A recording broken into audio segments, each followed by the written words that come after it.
हरे कृष्ण. श्रीमद भगवद्गीता जशी आहे तशी, अध्याय 9. अध्यायाचं नाव आहे राजविद्या राजगुह्य योग.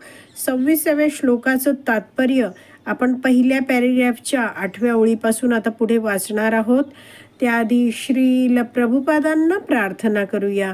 हे श्रील प्रभुपाद, आम्ही भगवद्गीता हा ग्रंथ वाचून समजून घेण्याचा प्रयत्न करीत आहोत. त्यासाठी आम्हाला आशीर्वाद द्या. धन्यवाद प्रभुपाद. तर या 26व्या श्लोकात भगवान श्रीकृष्ण अर्जुनाला म्हणतात, भाषांतर वाचूया. जर एखाद्याने प्रेमाने आणि भक्तीने मला एखादे पान, फूल, फळ अथवा पाणी अर्पण केले तर मी त्याचा स्वीकार करतो. तर हा विधी किती सुलभ आहे हे समजवताना श्रील प्रभुपाद आता या तात्पर्यात पुढे लिहित आहेत. वाचूया. म्हणून कोणालाही कृष्ण भावनेपासून वंचित करता येत नाही, कारण कृष्ण भावना ही सुलभ आणि सर्वत्र आचरण करण्याजोगी आहे. तर जसं 9.2 मध्ये या 9व्या अध्यायाच्या सुरुवातीलाच भगवंतांनी सांगितलं, ही भक्ती कशी आहे, सुसुखम कर्तुम, तर सुखाने आनंदाने सुलभ रीतीने आचरण करण्यासारखी ही भक्ती आहे. कुणीही कुठच्याही अवस्थेत भक्तिमय सेवा करू शकतो, भगवंतांचा नाम जप करू शकतो. कितीही गरीब व्यक्ती आहे तो भगवंतांची सेवा करू शकतो. आणि जेव्हा आपण भगवंतांची भक्तांच्या मार्गदर्शनानुसार सेवा करत राहतो तर आपलं भगवंतांप्रतीचं जे प्रेम आहे ते वाढत जातो. तर वैष्णवाचार्य एक मुद्दा इथे समजवतात की एखादा व्यक्ती समजा तो खूप महान आहे, पण त्याच्याकडे त्याच्या बरोबरच्या व्यक्तींना, त्याला भेटायला आलेल्या व्यक्तींना द्यायला वेळच नाहीये. आपण जसं बघतो बघा की मंत्री वगैरे आहेत, मोठे मोठे लोक आहेत, त्यांना भेटायला येणाऱ्यांच्या रांगाच्या रांगा लागलेल्या असतात. हे मंत्री आहेत ते काहींना घाईघाईत भेटतात, इतरांना नंतर भेटूया असं सांगतात. मात्र आपण जर भगवान श्रीकृष्णांबद्दल विचार केला तर भगवान श्रीकृष्ण या जगतातले सर्वात श्रेष्ठ आहेत. आध्यात्मिक जगत आणि भौतिक जगत या सगळ्यांचे भगवंत काय आहेत, स्वामी आहेत. तर असे हे जे भगवंत आहेत ते सर्वश्रेष्ठ आहेत. तर मग त्यांच्याकडे आपल्यासाठी वेळ असेल का, असा जर कोणी प्रश्न विचारला तर वैष्णव आचार्य म्हणतात की आपल्या प्रत्येकासाठी भगवान श्रीकृष्णांकडे 24 तास वेळ आहे.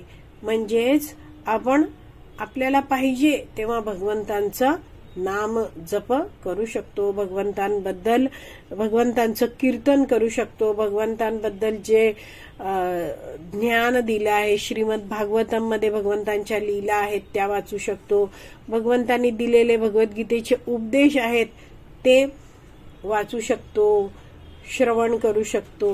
तर असे हे जे भगवंत आहेत ते सदैव आपल्यासोबत उपस्थित आहेत. प्रत्येकाच्या हृदयात भगवंत परमात्मा रूपात आहेत.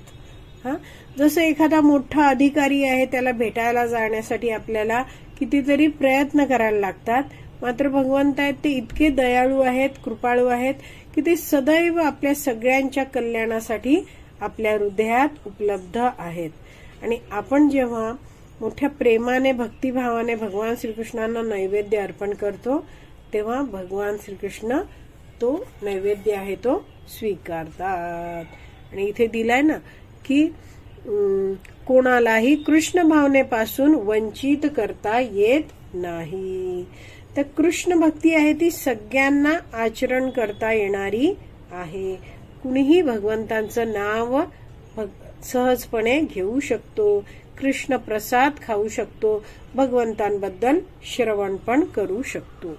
एक वैष्णवाचार्य सांगत होते की तुम्ही जन्माला घातलेली जी मुलं आहेत ती तुम्ही जेव्हा स्वयंपाक करता आणि त्यांना वाढता तेव्हा ती मुलं तुमच्या स्वयंपाकाला नावं ठेवतील.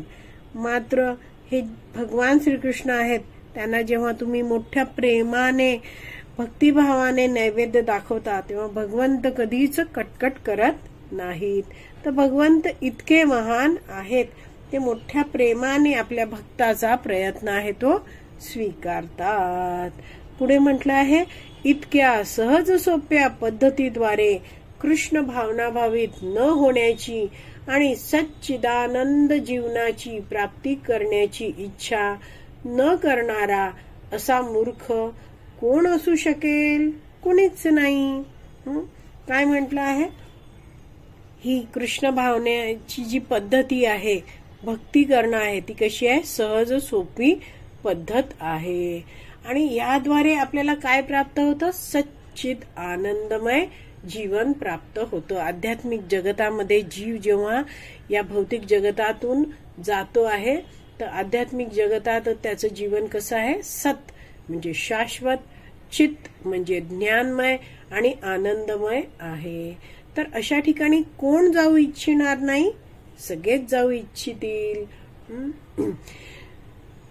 तर प्रत्येकाने आपण कृष्ण भावनाभावित व्हायला पाहिजे आणि प्रत्येक घरात भगवंतांना नैवेद्य दाखवला गेला पाहिजे. जसं आपण जाणतो बघा, पूर्वीच्या काळी आपण घरात आणलेली प्रत्येक वस्तू भगवंतांसमोर ठेवली जायची. आणलेला पगार सुद्धा आई म्हणायची किंवा आजी म्हणायची, जा आधी देवा समोर ठेव. तर नंतरच त्या वस्तूंचा वापर केला जायचा. पुढे वाचते आहे, श्रीकृष्णांना प्रेममयी सेवे व्यतिरिक्त इतर कशाचीही अपेक्षा नसते. तर असे जे भगवंत आहेत ते आत्मतुष्ट आत्माराम आहेत. त्यांच्याकडे कसलीच कमतरता नाहीये. आणि म्हणून म्हटलं आहे की श्रीकृष्णांना प्रेममयी सेवे व्यतिरिक्त इतर कशाचीही अपेक्षा नसते. श्रीकृष्ण एखाद्या फुलाचाही आपल्या शुद्ध भक्ताकडून स्वीकार करतात. ते अभक्तांकडून कोणत्याही गोष्टींचा स्वीकार करीत नाही. तर असे जे भगवंत आहेत ते म्हणतात ना, आता 26 मध्ये आपण वाचलं, जर एखाद्याने प्रेमाने आणि भक्तीने मला एखादे पान, फूल, फळ अथवा पाणी अर्पण केले तर मी त्याचा स्वीकार करतो. तर महत्वाचं काय आहे? प्रेमाने आणि भक्तीने. मात्र अभक्त आहे, त्याला भगवंतांप्रती प्रेमही नाही आणि भगवंतांची तो भक्तीही करत नाही, आणि म्हणून भगवंत अभक्ताकडून कोणत्याही गोष्टीचा स्वीकार करत नाहीत. पुढे वाचते आहे, ते म्हणजे भगवान श्रीकृष्ण स्वावलंबी असल्यामुळे, स्वावलंबी आहेत म्हणजे काय? स्वराट आहेत. त्यामुळे त्यांना कोणाकडूनही कशाचीही अपेक्षा नसते. तरीही ते भक्तांकडून प्रेमभावांचे आदान प्रदान करण्याकरिता भक्ताच्या भेटीचा स्वीकार करतात. असे भगवंत आहेत ते स्वावलंबी आहेत, स्वराट आहेत. आपल्या इच्छा पूर्ण करण्यासाठी त्यांना कुणावरही अवलंबून राहायला लागत नाही. तर भगवान श्रीकृष्णांनी आपल्या सगळ्या जीवांसाठी हे भौतिक जगत बनवलं आहे. सगळं काही या जगतामध्ये उपलब्ध करून ठेवलेलं आहे. भक्त आहे तो भक्तांचं मार्गदर्शन घेतो आणि जाणतो की सगळं काही जे आहे, मला माझं हे शरीर, मला प्राप्त झालेल्या सगळ्या वस्तू, सगळं काही मला भगवंतांकडून मिळालेलं आहे. भगवंत माझे शाश्वत स्वामी आहेत आणि मी त्यांचा नित्य दास आहे. या भौतिक जगतात मी कितीही धडपड केली आणि सुख शोधायचा प्रयत्न केला तरी या भौतिक जगतात मला शाश्वत कायम सुख मिळणार नाहीये. का बरं? कारण स्वतः भगवंतांनी 8.15 या श्लोकात सांगून ठेवलं आहे, दुःखालयम अशाश्वतम. तर हे जगत आहे ते दुःखाचा साठा आहे आणि इथे कायम असं काहीच राहत नाही. तर भक्त जाणतो की मी भगवंतांचा अंश आहे. भगवंत दिव्य आहेत, आध्यात्मिक आहेत आणि मी सुद्धा त्यांचा अंश असल्यामुळे मी आत्मा आहे, तो आध्यात्मिक आहे. आणि मी आध्यात्मिक आहे आणि या भौतिक जगतात मी भौतिक सुख शोधण्याचा प्रयत्न करतोय. मात्र या भौतिक वस्तू मला कायमचं शाश्वत सुख काही देऊ शकत नाही. तर हे सगळं हा भक्त संघामध्ये जाणतो, तो भगवंतांविषयी श्रवण करत असतो, रोज नामजप करत असतो आणि विविध सेवा करत असतो.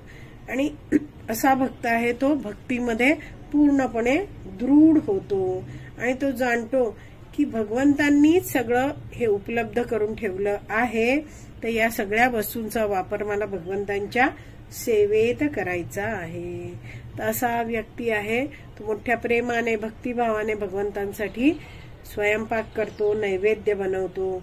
नैवेद्य आहे तो भगवंतांना अर्पण करतो, तेव्हा भगवंत त्याचा भक्तिभाव आणि प्रेम त्यामागचं बघतात आणि मोठ्या प्रेमाने भगवंत नैवेद्य स्वीकारतात आणि आपली कृपा त्या प्रसादामध्ये मिसळतात.